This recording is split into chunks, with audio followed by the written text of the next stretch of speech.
이 시간 우리에게 주시는 하나님의 말씀 마가복음 5장 35절에서 43절까지 말씀입니다. 신약 성경 61쪽입니다. 아직 예수께서 말씀하실 때 회당장의 집에서 사람들이 와서 회당장에게 이르되 당신의 딸이 죽었나이다. 어찌하여 선생을 더 괴롭게 하나이까? 예수께서 그 하는 말을 곁에서 들으시고 회당장에게 이르시되 두려워하지 말고 믿기만 하라 하시고 베드로와 야고보의 형제 요한 외에 아무도 따라옴을 허락하지 아니하시고 회당장의 집에 함께 가서 떠드는 것과 사람들이 울며 심히 통곡함을 보시고 들어가서 그들에게 이르시되 너희가 어찌하여 떠들며 우느냐? 이 아이가 죽은 것이 아니라 잔다 하시니 그들이 비웃더라. 예수께서 그들을 다 내보내신 후에 아이의 부모와 또 자기와 함께한 자들을 데리시고 아이 있는 곳에 들어가사 그 아이의 손을 잡고 이르시되 달리다둠 하시니 번역하면 곧 내가 내게 말하노니 소녀야 일어나라 하시니라. 소녀가 곧 일어나서 걸으니 나이가 12살이라. 사람들이 곧 크게 놀라거늘 예수께서 이 일을 아무도 알지 못하게 하라고 그들을 많이 경계하시고 이에 소녀에게 먹을 것을 주라 하시니라. 아멘. 주님의 평강이 함께하기를 소원합니다. 아멘. 예수님은 바람과 바다를 잔잔하게 하셨습니다. 거라사인의 지방에서는 귀신 들린 사람을 만나셨고 귀신의 결박에서 귀신 들린 그 사람을 해방하셨습니다. 또 12해를 혈루증으로 알아온 여인을 치유하셨습니다. 많은 의사가 고치지 못했는데 12해를 혈루증으로 앓는 그 여인의 혈루 근원을 마르게 하셨습니다. 오늘 본문에는 회당장 야이로의 딸을 죽음에서 일으키십니다. 예수님께서 방금 말씀드린 것은 예수님께서 행하신 4가지 이적입니다. 그 이적들을 통해서 마가가 보여주려고 하는 것이었죠. 예수님은 바람과 바다를, 자연을 다스리십니다. 귀신 들린 사람을 해방시키셨죠. 귀신조차도 다스리십니다. 또 혈루 근원을 마르게 하셨죠. 질병까지도 주관하십니다. 또 오늘 본문을 통해서는 죽음까지도 주관하십니다. 자연을 다스리시고 귀신을 다스리시고 질병과 죽음까지도 다스리십니다. 어떻게 예수님이 그렇게 할 수가 있을까요? 예수님이 어떤 분이시기 때문에, 예수님은 하나님의 아들이시기 때문입니다. 마가복음 1장 1절에서 하나님의 아들 예수 그리스도의 복음의 시작이라, 예수님은 하나님의 아들 그리스도이시기 때문에 자연과 귀신도 다스리시고 질병과 죽음까지도 다스리십니다. 오늘 본문은 회당장 야이로의 죽었던 딸을 살리는 그런 말씀이죠. 충격적인 소식이 들려옵니다. 그 충격적인 소식은 죽음의 소식입니다. 죽음은 사람을, 잘 나가던 사람도 겸허하게 만들고 죽음은 겸허하게 만드는 것. 35절에 보면 아직 예수께서 말씀하실 때 회당장의 집에서 사람들이 와서 회당장에게 말합니다. 그의 딸이 죽었다는 소식이죠. 회당장 중에 한 사람인 야이로는 예배를 주관하고 회당을 관리하는 사람입니다. 그는 당시 사회에서 어느 정도로 사회적 지위가 있는 사람인데 그가 왜 예수님 앞에 찾아왔을까요? 심지어 왜 예수님 앞에 찾아와서 예수님의 발 아래 엎드렸을까요?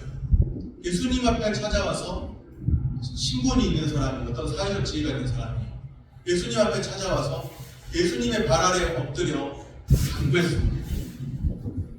그의 어린 딸이 죽어가고 있었기 때문이죠. 그가 아니었으면 예수님 찾아올 일도 없었고 예수님 앞에 엎드릴 일도 없었고 간구할 일도 없었습니다. 자기 지위로 많은 것을 할 수 있는 사람인데 왜 아쉬운 소리 하면서 간구하겠습니까? 왜 예수님 앞에 엎드리겠습니까? 그런데 뭔가 큰 일을 당하고 나니까 사람의 힘으로 도무지 해결할 수 없는 그 절박함 때문에 예수님의 발 아래 엎드렸습니다. 예수님께서는 야이로의 간구를 들으시고 그와 함께 가시게 되었죠. 예수님께서 야이로와 그와 함께 가시는 도중에 갑자기 12해를 혈루증으로 앓는 여인이 나타납니다. 그 여인이 나타나서 야이로가 볼 때는 시간을 지체하게 만들었습니다.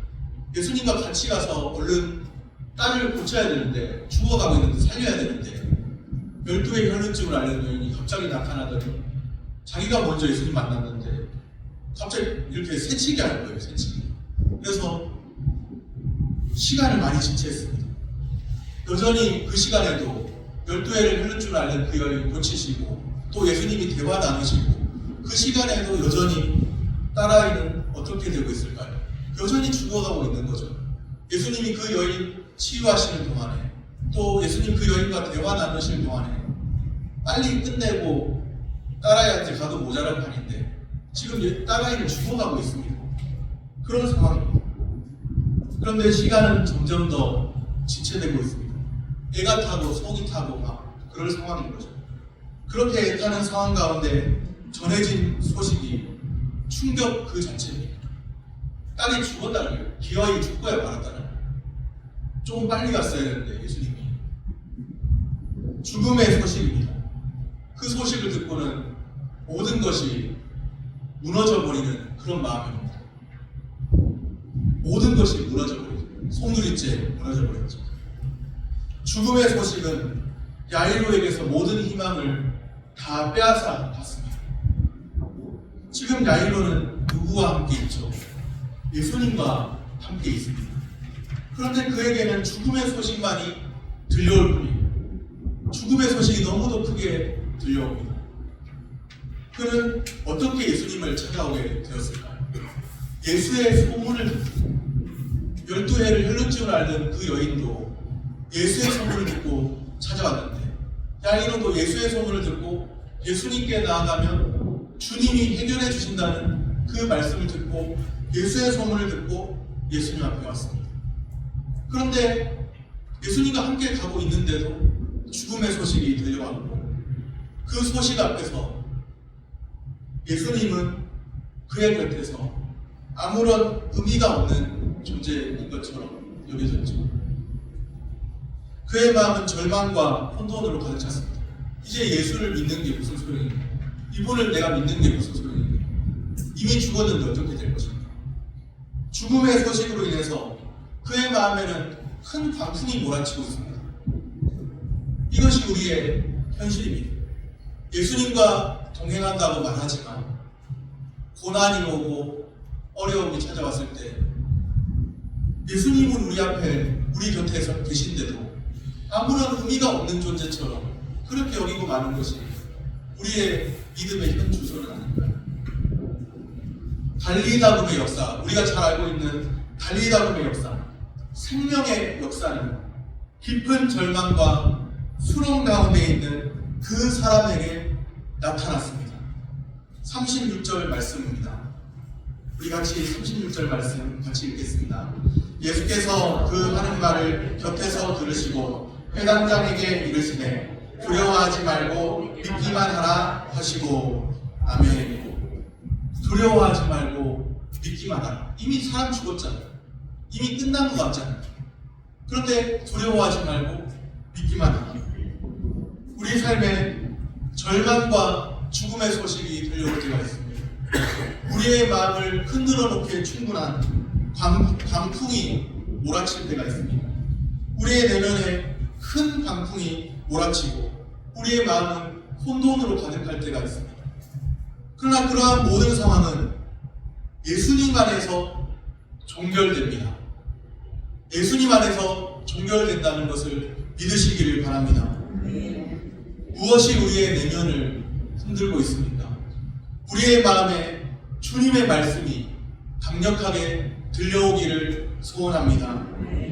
생명의 주관자이신 우리 주 예수 그리스도이십니다. 두려워하지 말고 믿기만 하라. 생명의 주님이 말씀하십니다. 두려워하지 말고 믿기만 하라.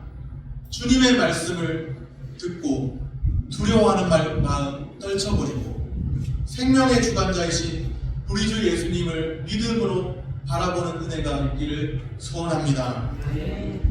장면이 바뀌어서 회당장의 집입니다.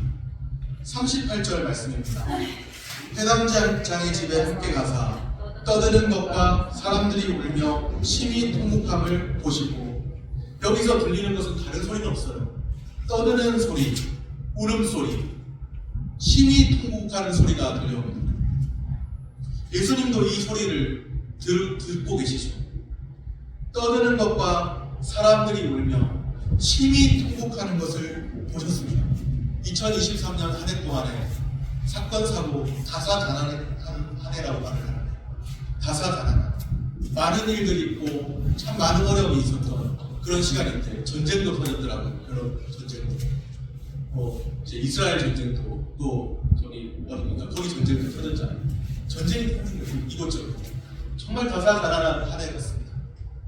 그런데 그 다사다난한 한 해 동안 우리가 심히 아파하고 괴로워할 때 주님은 그 소리 듣지 않으셨을까요? 그 곁에서 다 듣고 계시지 않았을까요? 다 보고 계시지 않았을까요? 예수님께서 그들에게 말씀하십니다. 떠드는 것과 사람들이 울며 심히 통곡하는 그것을 보시고는 예수님이 말씀하십니다. 39절 말씀입니다. 들어가서 그들에게 이르시되 너희가 어찌하여 떠들며 우느냐? 이 아이가 죽은 것이 아니라 잔다 하시니. 이 아이가 죽은 상태에 있었다는 것은 누가 봐도 분명한 사실이죠. 그런데 생명과 부활의 주님이, 예수님이 달리 말씀하십니다. 이 아이가 잠시 후에 살아나게 될 것을 말씀하십니다. 그 말씀을 듣는 사람들의 반응이 무엇인지 아십니까? 예수님은 능력의 주님으로 잘 믿고 주님이 해결하시리라 믿고 아멘 했을까요? 40절에 보면 그들이 비웃더라. 비웃는 사람들이 있습니다. 우리는 그런 상황을 만나면 그렇게 반응하지 않을까요? 이렇게 반응하지 않을까요? 예수님이 두려워하지 말고 믿기만 하라 말씀하셨지만, 어려운 상황 만나면 주님의 말씀을 들으면서도 주님이 내게 무슨 도움이 될까? 그러면서 비웃고, 어쩌면 입으로는 비웃지 않아도, 소리내서 비웃지 않아도 마음속으로 비웃고, 그렇게 하는 우리가 아닐까? 믿음이 없으면 이렇게 되는 것입니다. 죽음의 소식에 직면하여 죽음의 그림자 아래서 살아가는 사람들은 심히 통곡했습니다. 심지어 생명과 부활의 주님이 말씀을 하셔도, 주님이 말씀을 하심에도 비웃기까지 했습니다. 주님을 모르기 때문인 거죠. 통곡과 냉소로 가득한 이 상황이 죽음의 소식을 듣고 치열한 삶의 현장 가운데 살아가는 이들의 실존입니다.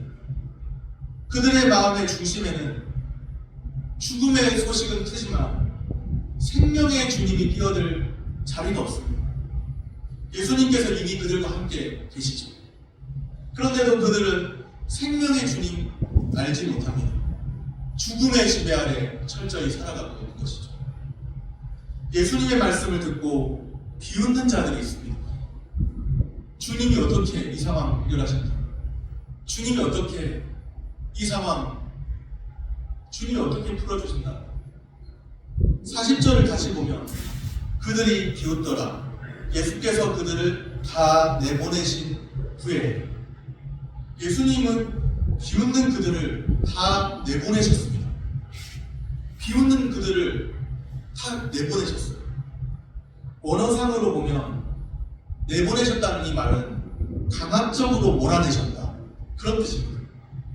이 장면을 생각해보면 참 독특한 장면입니다. 예수님은 한 방문객에 불과한 분으로 와 계실 때, 한 방문객에 불과한 예수님이 그 집의 주인처럼 행세하고 있는 겁니다. 다 내보내고 다 몰아내고 있는 거예요, 비웃는 사람들. 아니 손님으로 와가지고 왜 사람들 다 내보내요? 어떻게 하려고? 장례치러야 될 거 아닙니까? 다 내보내고 있는 거예요. 주인 행세하는 거예요. 그런데 예수님은 주인이 맞습니다. 생명의 주인이십니다. 예수님께서 야이로의 집에 가셨죠. 아이가 있는 곳, 죽음의 그 현장에 들어가십니다. 그리고 죽은 아이라고 하는, 죽었다고 하는 그 아이의, 죽은 자라고 하는 그 아이의 손을 잡으십니다. 예수님이 내미시는 생명의 손길입니다.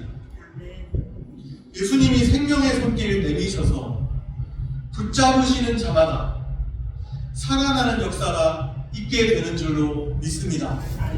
예수님이 우리를 붙잡으시면 우리는 살 수 있고, 예수님이 우리를 날마다 붙잡으시기에 우리는 날마다 살 수 있고, 지금까지 살아온 것도 예수님이 붙잡고 계시기에 살아온 것인 줄로 믿습니다.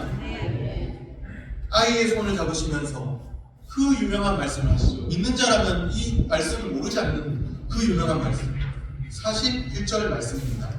41절을 우리 같이 한 목소리로 읽겠습니다.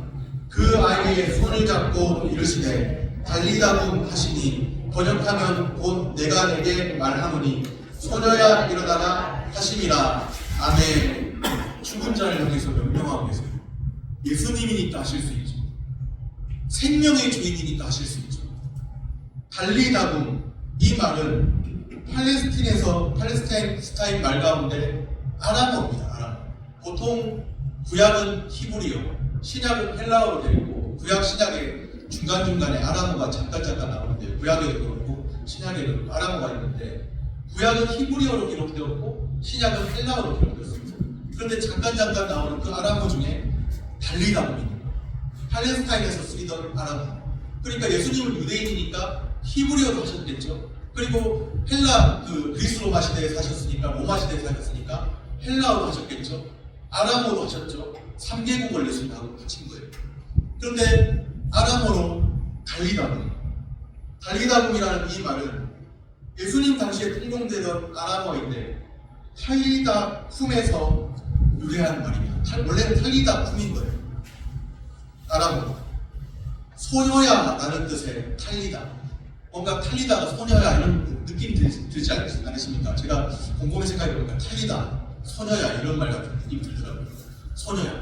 쿰, 일어나라는 뜻. 탈리다와 쿰의 합성어가 소녀야 일어나라. 탈리다쿰인 거죠. 달리다붐은 우리 식으로 번역하면 달리다붐은 소녀야 일어나라, 그런 뜻입니다. 이 말은 원래는 해가 뜨는 아침에 부모가 아이를 깨울 때, 사랑스러운 어조로 깨울 때 흔히 쓰던 말이었어요. 아침에 부모가 깨울 때, 우리 아이도 학교 가야 되니까 빨리 일어나야지, 일어나 하듯이 그렇게 하는데, 달리다붐 이 말은 새로운 아침이 밝았고 일어날 때가 되었다, 이것을 의미합니다. 새로운 아침이 되었다. 이제까지 자고 있었지만 이제는 이불 개고 잠자리에서 일어나야 한다. 언제까지 자겠느냐. 오래전에 학교 교과서에 보니까 동창이 밝았느냐, 노고질이 우짖는다, 소치는 아해 놓은 상기안이 이렇느냐, 이런 시가 있더라고요. 언제까지 잘 거냐, 동창이 밝았는데, 노고질이가 우짖는데, 소치를 가야 되는데 아직도 안 일어났느냐, 동창이 밝았느냐, 노고질이 우짖는다, 소치는 아해 놓은 상기안이 이렇느냐. 그런데 이 달리다붐은 바로 그겁니다. 새 아침이 밝았는데 언제까지 자겠느냐, 이미 새 아침이 밝지 않았느냐, 새 아침이 밝았으니까 일어나라, 이겁니다. 새 아침의 환희와 정겨움을 더해주는 말이 달리다붐인 것이죠. 생명과 부활의 주님이신 예수님께서 친히 그 아침을 마련하셨습니다. 어둠 속에 잠자고 있었는데 친히 그 아침을 여신 분이, 새로운 아침을 여시고 새 하늘을 여신 분이 주님이십니다. 우리 주님께서 일어나라 명령하십니다. 이제는 어둠 속에 잠을 잘 때가 아닌 거예요. 어둠 속에 잠자던 영혼, 소녀야 이 말은 어둠 속에 잠자던 영혼아 일어나라. 일어나라. 새아침이 밝았다. 이 말씀인 거예요. 물론 죽었었죠, 실제로. 그러나 예수님이 보실 때는 어둠 속에 잠자던 이제는 새아침이 밝았으니 일어나라. 주저앉아있던 그 자리에서 일어나라. 어둠 속에 잠자던 영혼아 일어나라. 주저앉아있던 그 자리에서 일어나라. 그 말씀입니다. 새아침 새날이 밝았습니다. 오늘의 태양이 떴잖아요. 오늘의 태양은 어제의 태양과 또 다른 태양입니다. 새로운 태양입니다. 새로운 하루의 시작이에요. 새아침을 주님이 친히 마련하신 거예요. 깨어라, 일어나라. 그렇게 말씀하시죠. 깨어라, 일어나라.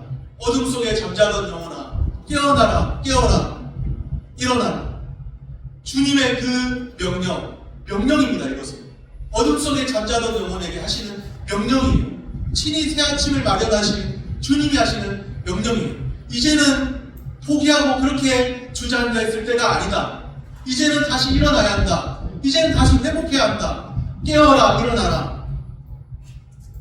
주님의 그 명령을 듣고 일어나야 합니다. 달리다금의 역사는 새로운 아침의 환희입니다. 기쁨입니다. 달리다금의 그 역사를 아는 사람은 친히 새아침을 마련하신 주님의 명령을 듣고 일어나서 새아침의 환희를 맛보게 됩니다. 달리다금의 역사는 새아침의 환희입니다. 부활의 능력에 대한 체험입니다. 우리 주님이 지금은 아니지만 나중에 죽으시고 부활하시잖아요. 부활하신 주님이시거든요. 부활의 능력의 주님이시거든요. 생명과 부활의 능력의 주님. 그 주님이 우리에게 마련하신 새아침이고 부활의 능력에 대한 체험이 달리다금의 역사입니다. 잠자던 영혼 일어나라. 언제까지 주무시겠습니까? 언제까지 잠만 자시렵니까? 언제까지 다른 사람도 뭐 마찬가지인데 그렇게 말하면 언제까지 주저앉아 있겠습니까? 새아침이 밝았는데 일어나야 하지 않겠습니까? 잠자던 영혼 일어나라. 깨어라, 일어나라. 주님의 그 명령을 듣고 깨어나고 일어나는 우리 한 사람 한 사람, 새로운 아침의 환희, 부활의 능력을 더욱 깊이 체험하며 살기를 소원합니다. 말씀을 정리합니다. 두려워하지 말고 믿기만 하라. 두려움 떨쳐버리고 주님의 말씀을, 생명의 주님의 말씀을 들으시기를 바랍니다. 깨어라, 일어나라. 주님의 명령을 듣고 일어나시길 바랍니다. 생명과 부활의 주님 바라보면서 날마다 주님과 동행하며 살기를 축복합니다. 기도하겠습니다.